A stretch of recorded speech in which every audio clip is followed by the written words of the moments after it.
नमस्कार दोस्तों, आज मैं आपको सुनाने जा रही हूँ। ससुर को वृद्धाश्रम छोड़ने गई बहू ने वृद्धाश्रम में ऐसा क्या देखा कि उसके पैरों तले जमीन खिसक गई। बेटा और बहू के रोज के तानों और झगड़ों से परेशान होकर रामशंकर जी अपने कमरे में गए और बैग में अपनी 2-4 जोड़ी कपड़े रख लिए और अपनी पत्नी की तस्वीर को भी बैग में रख कर घर से निकल पड़ी।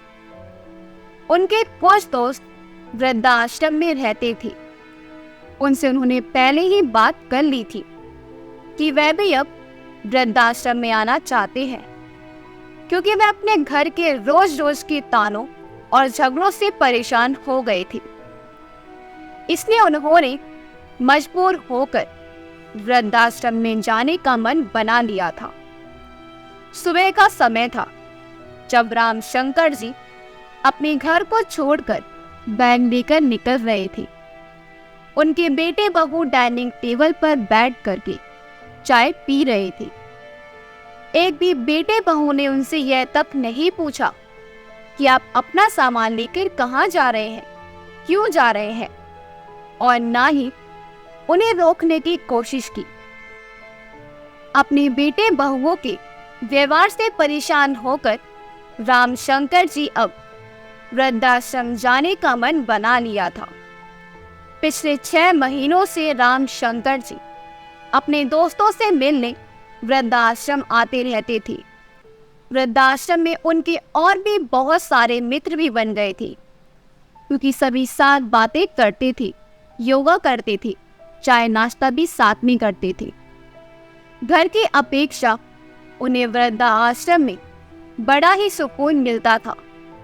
घर की कलह से मन बहुत छलनी हो गया था। दोनों बेटे मिलकर भी अपने बूढ़े बाप को ढंग से नहीं रख पा रहे थे। रामशंकर जी की पत्नी पहले ही उन्हें छोड़कर जा चुकी थी। एक दिन रामशंकर जी अपने मित्र के साथ वृद्धाश्रम के आंगन में बैठे बैठे योगा कर रहे थे। सुबह का वक्त था। तभी उनके वृद्धाश्रम के बाहर एक कार आकर रुकी। वृद्धाश्रम के सभी लोग पलट करके उस कार को देखने लगे और सोचने लगे, आज फिर से कोई बेटा अपने बूढ़े माता पिता को वृद्धाश्रम में छोड़ने आया है। कार में से एक नौजवान लड़का उतरकर उसने एक औरत का हाथ पकड़कर कार से बाहर निकाला, जिसकी उम्र लगभग 70 साल होगी। उस महिला ने अपने सिर पर पल्लू रखा हुआ था। किसी को ठीक से उसका चेहरा नजर नहीं आ रहा था और पास में ही खड़ा लड़का, जिसने उनको कार से हाथ पकड़कर उतारा था, वही उसे कुछ बातें कह रहा था और वह महिला चुपचाप से उसकी बातों को सुन रही थी। थोड़ी देर बाद कार से एक महिला भी उतरी और एक बैग उस बूढ़ी महिला के हाथ में थमा दिया और फिर वापस से वह दोनों लोग कार में बैठकर चले गए और उस बुजुर्ग महिला को वृद्धाश्रम के बाहर छोड़ गए। भारी मन से महिला आंखों के आंसू पोंछते हुए वृद्धाश्रम के अंदर प्रवेश करती है। जैसे ही रामशंकर जी को देखती है तो वह अपने सर से पल्लू को अपने आंखों तक ढक लेती है और बिना कुछ कहे ही अपनी महिला विवाह की तरफ चली जाती है। तभी पीछे से एक बुजुर्ग व्यक्ति कहता है, आज फिर एक माँ की ममता अपने बच्चों पर बोझ बन गई है। आज फिर माँ के सपनों को तार तार कर दिया है। रामशंकर जी बार बार उसी महिला के चेहरे को पहचानने की कोशिश कर रहे थे, क्योंकि उन्हें ऐसा लग रहा था कि वह उस महिला को जानते हैं। उन्होंने कहीं ना कहीं उस महिला को देखा है, लेकिन समझ में नहीं आ रहा था कि उस महिला से बात करे तो करे कैसे, क्योंकि उस महिला ने तो अपने सर पर बहुत लंबा बड़ा पल्लू किया हुआ था और हमेशा पल्लू से अपने आधे से ज्यादा चेहरे को छुपाकर रखती है। लेकिन एक दिन वह उस महिला को देख लेते हैं तो उनके तो जैसे होश ही उड़ जाते हैं। अरे ये तो रमा जी है, और ये इधर क्या कर रही है? रामशंकर जी के दिमाग में पता नहीं कितने सवाल उमड़ रहे थे। समझ में नहीं आ रहा था कि रमा जी इधर कैसे आ गई। तभी कोई दरवाजा खटखटाता है तो बाहर उनका एक मित्र खड़ा है। वह कह रहा है, चलो अब हमारा खाना खाने का समय हो गया है। सब उधर आ गए, पर तुम आज नाश्ता करते भी नहीं आए थे। पता नहीं कहाँ गुमसुम रहने लगे हो। रामशंकर जी ने कहा, अरे कुछ नहीं, बस आ ही रहा था, कुछ सामान ढूंढ रहा था, अब मिल गया है। तो चलो अभी खाना खाने चलते हैं। खाने के कतार में बैठने के बाद रामशंकर जी बार बार देख रहे थे कि कहीं उनको रमा जी दिख जाए और वे उनसे बात करें कि आखिर उनके साथ ऐसा क्या हुआ था। अरे उनका तो भरा पूरा परिवार था और वह तो हमेशा से ही यही कहती थी कि वह अपने बेटे बहुओं के साथ बहुत खुश है। फिर आज उनको वृद्धाश्रम में आने की नौबत कैसे आ गई? रामशंकर जी ने अपने मित्र से पूछा कि 2 दिन पहले जो नई महिला वृद्धाश्रम में आई थी, वह खाना खाने के लिए आज नहीं आई? तो मित्र ने कहा, हाँ, वह महिला आज खाना खाने नहीं आई। वह भी बहुत दुखी है। उन्होंने अपने कमरे से बाहर आने को भी मना कर दिया। अपने कमरे में बैठकर रोई जा रही है। उनके बच्चों ने उनके साथ जो किया है वह उसको भूल नहीं पा रही है। बार बार अपने घर को याद कर रही है। इसलिए मैंने उनका खाना भी उनके कमरे में ही भिजवा दिया है। लेकिन रामशंकर जी का मन तो बिल्कुल भी नहीं लग रहा था। उनके मन में तो बस यही चल रहा था कि वह किसी तरह से रमा जी से बात करे, उनसे पूछे कि आखिर उनके साथ हुआ क्या है। शाम को रामशंकर जी उनके कमरे में पहुंच गए। रामशंकर जी को अपने सामने देखकर रमा जी अचंभित रह गई। रामशंकर जी बोले, मैं जानता हूं कि तुमने मुझे पहचान लिया है, लेकिन क्या मैं जान सकता हूं कि तुम यहाँ इस हाल में कैसे हो? रमा जी कुछ नहीं बोली। वह चुपचाप अपनी आंखों में आंसू भरे बैठी रही। लेकिन अब रामशंकर जी को सुकून नहीं हुआ। वो कमरे में इधर से उधर टहलने लगती हैं। तभी बीच में कुछ सामान पड़ा था। वह उससे टकरा जाते हैं और दीवार से उनका सर लग जाता है, जिससे उनको चोट पहुंचती है। तभी पास से गुजर रहा अजय दौड़कर अंदर आया और बोला, अंकल जी, आपको कहीं चोट तो नहीं लगी? आप अपना सर दिखाओ, अगर लगी हो तो अभी मैं आपको पट्टी कर देता हूँ। रामशंकर जी बोले, नहीं, मुझे इतनी ज्यादा चोट नहीं लगी है, थोड़ी सी ही लगी है, लेकिन बच गया। फिर वह बिना बात किए ही रमा जी के कमरे से वापस आ गई और वृद्धा आश्रम के बाहर बनी सीढ़ियों पर आकर चुपचाप से बैठ गई और अपने कुछ महीने पहले की घटना को याद करने लगी, जब वह बाथरूम में फिसलकर गिर गए थे और उनके पैर में बहुत चोट लग गई थी। उनका बेटा खड़ा खड़ा उधर ही देख रहा था, फिर भी अपने बूढ़े पिता को उठाने भी नहीं आया, बल्कि उल्टा चिल्लाकर बोला, जरा संभल कर काम किया करो, बहुत हड़बड़ी में रहते हो, कोई भी काम ठीक से करना नहीं आता है। जब देखो तब चोट लगाकर बैठ जाते हो और मेरे लिए काम बढ़ाते रहते हो। अगर कोई काम नहीं होता है तो मत किया करो। आराम से अपने कमरे में बैठा करो, वरना दिन भर घर में इधर से उधर घूमते रहते हो।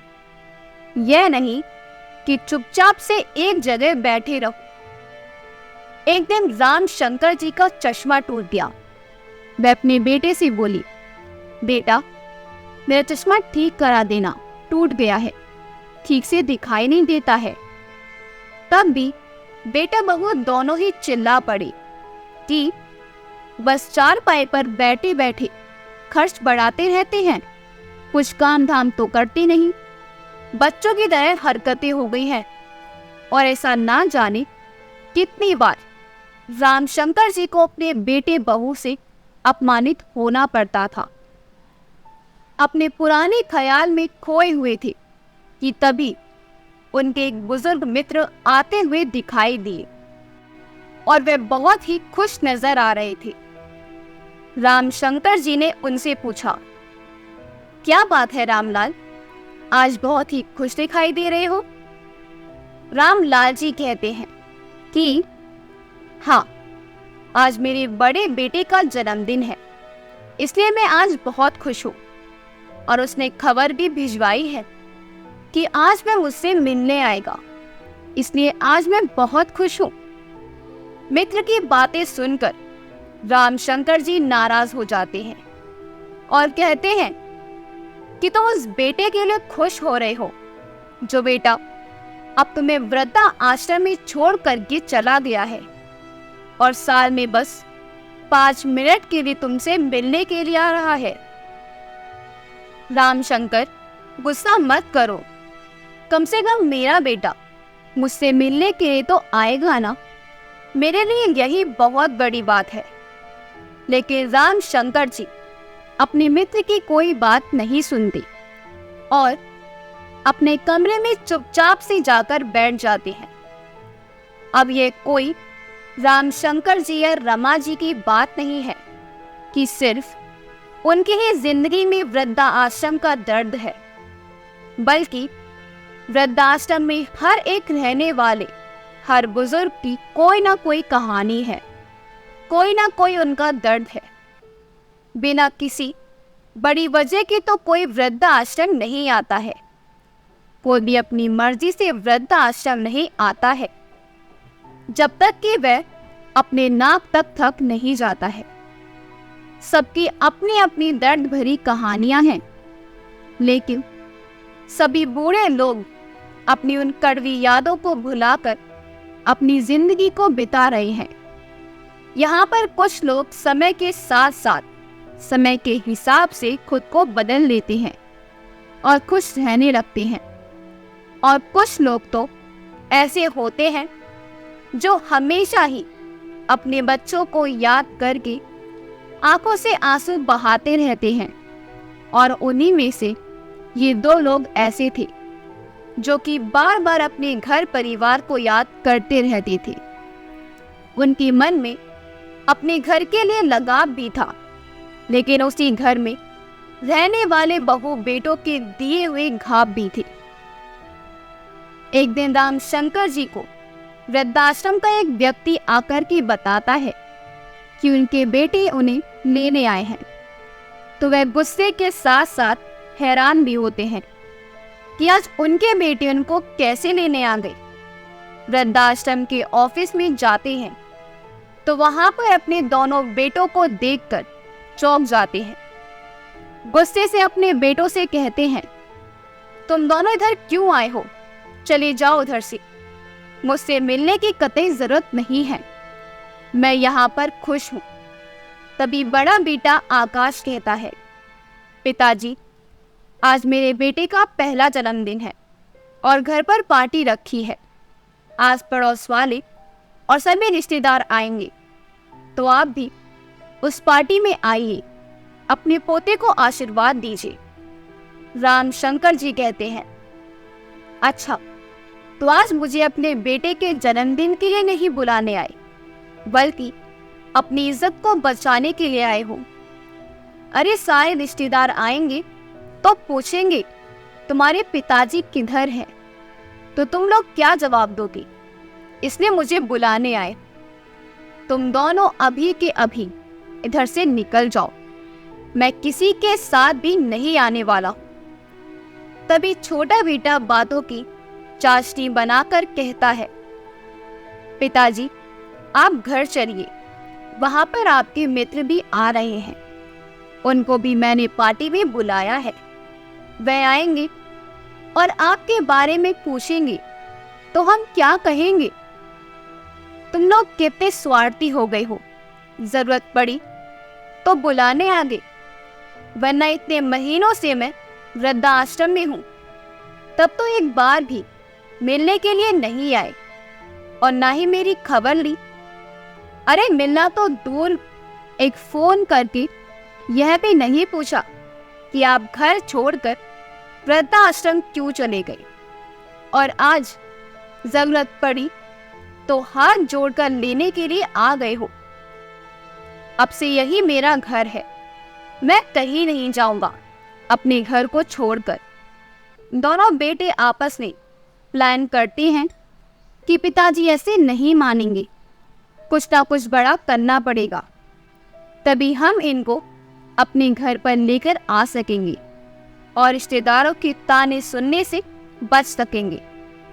इसलिए दोनों फिर से रोनी सूरत लेकर रामशंकर जी के पास जाते हैं और गिड़गिड़ाते हुए कहते हैं, पिताजी माफ कर दो, आप चलो ना, आपके पोते का जन्मदिन है, क्या आपको अपने पोते को देखने का मन नहीं कर रहा है? पोते की बात सुनकर के रामशंकर जी पिघल जाते हैं। उनका भी अपने पोते को देखने का बहुत दिल कर रहा था, लेकिन दोनों बेटे बहू की करतूत की वजह से वे घर नहीं जाना चाहते थे। पोते की वजह से वे घर जाने के लिए तैयार तो हो गए, लेकिन एक शर्त रख दी कि मैं घर चलूंगा, पर जैसे ही पोते का जन्मदिन हो जाएगा उसके बाद तुम लोग मुझे छोड़ने आओगे। तुम दोनों बेटे और बहुओं को वृद्धा आश्रम तक छोड़ने आना होगा। दोनों बेटे इतनी सी बात के लिए तैयार हो जाते हैं। पोते का जन्मदिन धूमधाम से मनाया जाता है, सभी लोग अच्छे से मिलते जुलते हैं। रामशंकर जी के पुराने मित्र भी उनको मिलते हैं। कोई किसी से कुछ नहीं कहता, हर कोई मुस्कुराता हुआ पूरी पार्टी को एंजॉय करता है और फिर सोचते हैं, कल मैं तुम्हें वृद्धा आश्रम में जो दिखाने वाला हूँ उसको देख करके तुम्हारे होश उड़ जाएंगे।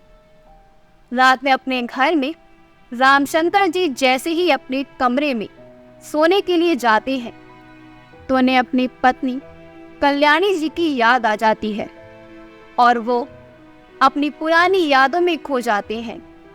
अरे एक रोटी और ले लीजिए, अभी गरम गरम सेक रही हूँ, आपको गरम गरम रोटी बहुत पसंद है। अरे नहीं कल्याणी, अब मेरा पेट भर गया है, कितना खिलाओगी? अपनी पत्नी के समय पर तो मैंने एक गिलास पानी उठाकर भी नहीं पिया था, लेकिन बहू बेटों ने तो मुझे एक एक रोटी के लिए भी तरसा दिया और सारे छोटे मोटे घर के काम मेरे ऊपर ही डाल दिए। साग सब्जी लाने से लेकर के साफ सफाई करने तक सारा काम मैं ही करता था। जब तक मेरी पत्नी थी मुझे कोई काम नहीं करना पड़ता था।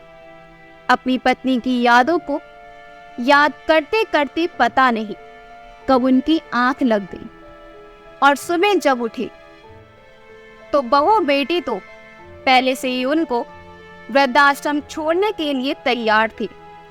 रामशंकर जी सोकर उठे तो देखा कि बहू बेटी नहा धोकर तैयार हो गए कि चलो पिताजी को वापस से वृद्धाश्रम छोड़ आएंगे। कहीं ऐसा ना हो कि उनका इधर ही रुकने का मन बन जाए। वह अपने बेटे बहू की मनसा को बहुत अच्छी तरह से समझ रहे थे, इसलिए वह भी जल्दी से नहा धोकर तैयार हो जाते हैं और मन ही मन मुस्कुराते हैं कि चलो बेटा, आज तुम वृद्धाश्रम में वह देखोगे कि दोबारा से किसी को वृद्धाश्रम भेजना भूल जाओगे। चारों बहू बेटे कार में बैठ जाते हैं और राम शंकर जी को भी कार में बैठाते हैं और अपने घर को निहारते हैं। फिर सोचते हैं, ठीक है, जहां मन को तसल्ली मिले उधर ही रहना चाहिए। यहाँ पर तो बेटे बहुओं को भगाने की पड़ी है, तो यहाँ रहकर भी क्या करेंगे। अपना वृद्धा आश्रम ही अच्छा है। अपने हिसाब से खाना, अपने हिसाब से रहना, अपने काम करना, किसी की चिक नहीं सुननी। जैसे ही वृद्धा आश्रम के सामने कार रुकी, बेटे बहू कार से उतरकर बाहर खड़े हो गए और राम शंकर जी कार से उतरकर अंदर जाने लगते हैं। पीछे मुड़कर देखते हैं तो उनके बेटे बहू कार में बैठने लगते हैं। तो राम शंकर जी उन्हें आवाज देते हैं, अभी घर वापस मत जाओ, मुझे तुमसे किसी को मिलाना है। चारों बेटे बहुए उनके पीछे पीछे चल पड़ते हैं। वृद्धाश्रम के आंगन में पहुंचकर राम शंकर जी वहीं एक काम करने वाले व्यक्ति से रमा जी को बुलाने के लिए कहते हैं। जैसे ही रमा जी बाहर आती हैं, वैसे ही बेटे बहू को देखकर दंग रह जाती हैं और बहू भागकर उनके गले लग जाती है और फूट फूट कर रोने लगती है। कहती है, माँ आप यहाँ क्या कर रही हो? आप इधर कब आए? और आपने मुझे बताया भी नहीं। मुझे तो यही लग रहा था कि आप भाई भाभी के साथ बहुत अच्छे से रह रही हो। कल ही मेरी भाभी से बात हुई थी, उन्होंने भी मुझे नहीं कहा कि तुम वृद्धा आश्रम में हो। मैं तुम्हारे बारे में भाभी से कब से पूछ रही हूँ कि इतने दिनों से माँ से बात नहीं हो रही है, माँ कहाँ है, एक बार मेरी बात करा दो। तो भाभी ने कहा था कि तुम तीर्थ यात्रा पर गए हो, इसलिए मेरी तुमसे बात नहीं हो पा रही है। मुझे लग रहा था कि तुम तो तीर्थ यात्रा पर गई हो, पर मुझे क्या पता था कि तुम वृद्धा आश्रम में हो। रमा जी अपनी बेटी के गले लगकर फूट फूट कर रोती हैं और कहती हैं, बेटा तुम्हारे भाई भाभी झूठ बोल रहे हैं। वह तो मुझे महीने भर पहले ही इस वृद्धा आश्रम में छोड़ करके चले गए हैं और मेरे पास कोई फोन भी नहीं था जिससे मैं तुमसे बात कर सकूं। लेकिन थोड़ा संभलने के बाद रमा जी अपनी बेटी से कहती हैं, बेटा तुम में मुझसे दूर ही रहो, तुम में और तुम्हारी भाभी में कोई फर्क नहीं है। मैं जब इस वृद्धा आश्रम में आई थी तब मैंने इधर राम शंकर जी को देखा था। राम शंकर जी ने इधर मेरी बहुत अच्छी तरह से ख्याल रखा है। अगर मेरे बेटे बहू ने मुझे घर से निकाला है तो मेरी बेटी ने भी तो अपने ससुर को घर से निकाल दिया है, तो मेरे बेटा बेटी में कोई फर्क नहीं है। मेरे तो दोनों ही औलाद निकम्मी निकल गई। मुझे तो अपने दोनों ही औलाद पर शर्म आती है। एक ने अपनी माँ को घर से बाहर निकाल दिया और एक ने अपने ससुर पर घर से बाहर निकाल दिया, और वह अपनी बेटी का हाथ झटक करके दूर जाकर खड़ी हो जाती है। अपनी माँ की बातों को सुनकर उसका सर शर्म से नीचे झुक जाता है। बहू बहुत ज्यादा शर्मिंदा होती है और फिर बेटे बहू राम शंकर जी से माफी मांगने लगते हैं। बहू कहती है कि हमें माफ कर दो, हमसे गलती हो गई है। मैंने तो कभी नहीं सोचा था कि जो मैं आपके साथ अपने सास ससुर के साथ कर रही हूँ वह मेरे माँ बाप के साथ भी हो सकता है। अब आप घर चलिए, ना मैं आपको और ससुर जी को अच्छी तरह से घर पर रखूंगी। लेकिन दोनों लोग ही घर जाने से मना कर देते हैं और कहते हैं, अब तो मुझे कितना भी कहो, मुझे बहू बेटे के पास नहीं रहना है। हम वृद्धाश्रम में रहकर ही सुखी हैं। अब हम दोबारा से धोखा नहीं खाना चाहते हैं, क्योंकि अब इतनी उम्र भी नहीं है कि बार बार हम अपने बेटे से मिले दुखों को झेल सके। इतना कह करके वे दोनों अपने अपने कमरे में चले जाते हैं। बहू बेटा अपना सा मुंह लेकर कार में बैठ जाते हैं और रमा जी भी वृद्धाश्रम के आंगन में जमीन पर बैठकर बहुत देर तक रोती रहती है। आज बहू को अपने किए पर बहुत पछतावा हो रहा था। अगर आपको हमारी कहानी अच्छी लगी हो तो हमारे वीडियो को लाइक करें, शेयर करें और हमारे चैनल योगी वॉइस को सब्सक्राइब कर दें। मिलते हैं अगली वीडियो में। आपका बहुत बहुत धन्यवाद।